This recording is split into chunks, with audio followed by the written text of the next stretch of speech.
Everybody's got a list of shoulds. I should work out. I should spend more time with my kids. I should make more calls in my business. I should.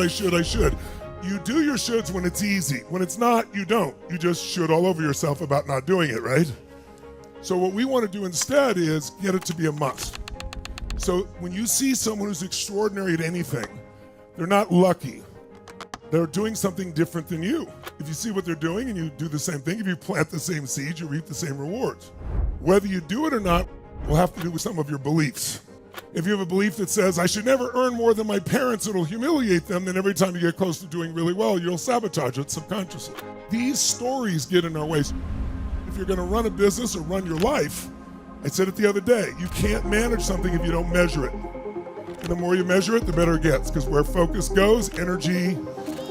So the one thing we've got to start to measure is where we are around our standards. And I want to give you 4 ways to look at it, 4 standards to measure. Really simple.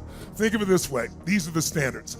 There's the first standard for somebody, which is poor. Poor standards are way down here. Somebody has poor standards, they're willing to do a lousy job. Now, when you have poor standards and you do a poor job, what kind of rewards would you expect? Poor rewards. If you're in a relationship right now and you have lots of love but not enough passion, which is the most common relationship category, it's not because you don't have enough passion because you have 3 kids and 2 soccer practices. The problem is it's a must for you to be in love, but it's not a must to have passion. If you're in a relationship where there's no love or passion, where you're not happy and you're staying there, you don't have love or passion, you're staying there, then what you really want is to be in a relationship no matter what. Because being out of a relationship is too scary to you. If you're not in a relationship, you don't want to be in one because you've linked pain to a relationship, you want to avoid it. See, it's just a standard. Your finances are no different. If you have enough money to pay your bills, it's probably a must for you to do that. Some people, that's not a must. It's a must to pay their bills most of the time, and that's what they do. Some people's must is to have more than they could spend so they can do, share, give as much as they want to as many people as they want, as long as they want. That's a different experience, right? So your standard shapes everything. Michael's standard everything. So here are the different standards. Poor is way down here. If you've got poor standards, you'll do a poor job in your relationship and it'll be okay with you. You'll do a poor job with your kids. You'll do a poor job at your work. And it used to be if you did a poor job, you got what rewards? Poor. But today, the world is so competitive in the last 15, 20 years because of the web, it's a different world. So today, when you do a poor job, it used to be poor job in a relationship, people stayed together for 25 years, even if they weren't happy. Today, people expect more, they leave. You do a poor job in your work, you get let go.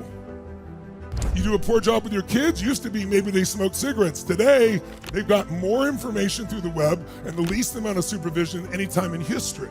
If this is poor down here, it's a giant jump to the next standard, which is good.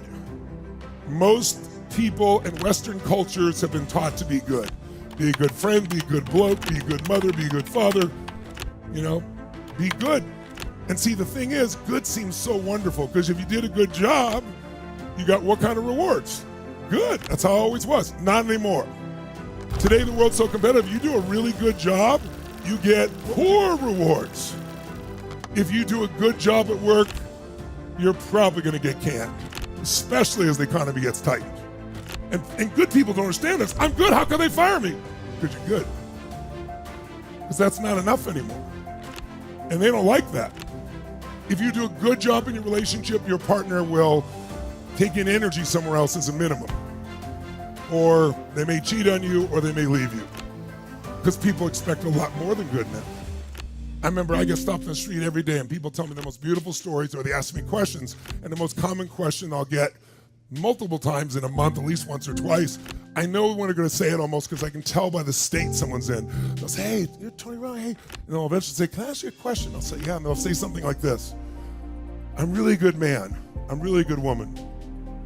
How come my wife left me? It's like, and I know the answer, I can't say it, it would sound terrible. It's because they're good. Because they'll say, I'm a good person, I'm a good this, I'm a good that. It's not enough anymore. Now you may not like that, but you have to understand how life works. You may not like gravity, but you have to understand it or you pay the price. See, the rewards for good is poor. Now good people can't understand this, so what they try to do is do a better job of being good. and all they get is poor rewards. And then after a while, they get pissed off and say, well, why do I even bother being good? I'll do a poor job, and then they get pain. So it's not the answer. So it's a giant jump from way down here, from poor, giant jump to good. Now, you wouldn't be with me here 3 days later with the kind of intensity you have today with little sleep if good was your standard. If you're an overachiever, you've jumped to that higher level called excellent. And when you're excellent, you won't settle for good. You work your ass off. When everybody else goes home, you go for more. You go to the class, you make it happen, you push through, you do what's necessary. When you're really excellent, you're one of the very best. And when you're really, really excellent, you would expect what kind of rewards? Excellent rewards, and that's how it used to be. But today, when you're really excellent, you get good rewards. And this pisses off excellent people. I know I should be grateful I have a great family and a great this and a great income, but I want more. So then people go, but I can't do anymore. I can't push anymore. Well, if this is poor way down here, and it's a giant jump to good, it's a giant jump to excellent, and people at excellent go, but I'm doing everything I can do. There's no more of me. I have nothing left. Don't lie to your creator. Don't slap the face of your creator by saying that's all you got. There's another level in you, but I know it seems insane to make another giant jump, but you don't have to. The level you're looking for with all the rewards is just 2 millimeters above all the others, ladies and gentlemen. And it's called outstanding, ladies and gentlemen. You are not one of the best. You are the best. You have gone through where nothing worked. You push and push and push, and you're not getting the rewards you want, and you keep pushing. And it's almost like the universe of God's testing you. How hard will you go? How long will you go? And once the universe of God knows you will never give up, the door opens, you step up, and you have it all. The joy, the love, the economics, the freedom, what Jerry Maguire called the Quan. You get it all because you stand out from all the rest by just a little bit. It's just not a giant jump. It's just when everybody else says that's all I got, you're not one of those. You find another level. And the people who find another level have all the rewards. They get the joy, the happiness, the love, the economics. And by the way, it's totally unfair. And I love it. Do you know why I love it? Because in every culture in the world, we reward people disproportionately for being outstanding. Think about it. Even horse races. There's a horse race. 12 of the fastest horses in the world race. And one wins by a nose hair, by a little nose hair. A millisecond. What do we give that first horse? Everything. What do we give the second horse? A little bit. Third horse? What do we give the fourth horse? What? Nothing. Not a squat. Zip. And they're the fourth fastest horse in the world. Not very fair. But when someone does something no one else has done before, it changes everyone. It's like Roger Bannister when he ran the 4-minute mile. No one in history had done it. Within 3 months, 3 people did. Within 3 years, 22 people have. Now, high school students run a 4-minute mile. Every 4 years, we have an Olympics. Do you get the Olympics by being good? Can you get there by being excellent? What do you have to be to get the Olympics? Totally, completely what? But by how much? Just the littlest much, just the littlest bit. A few seconds. By the way, amongst the most outstanding, some are more outstanding amongst them. 12 of the fastest runners in the world run. Everybody on earth watches it. 1.5 billion people watch the Olympics. And they run as hard as they can run. And one person wins by 100th of a second. What do we give them? The gold medal. What else do we give them when they're number one? Endorsements. But what we really give them is a status called hero for life. That's pretty wild. And they're 1/100th of a second faster than someone whose name you'll never know. What do you give the second person? Silver. What do you give the third? Bronze. What do you give the fourth? What do we give them? Nothing. Not a squat, zip, zilch. And they're the fourth fastest human on earth. No one's even going to remember they're there. No one else will remember. That's so unfair.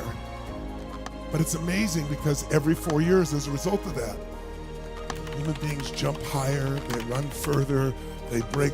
Is there new records every 4 years?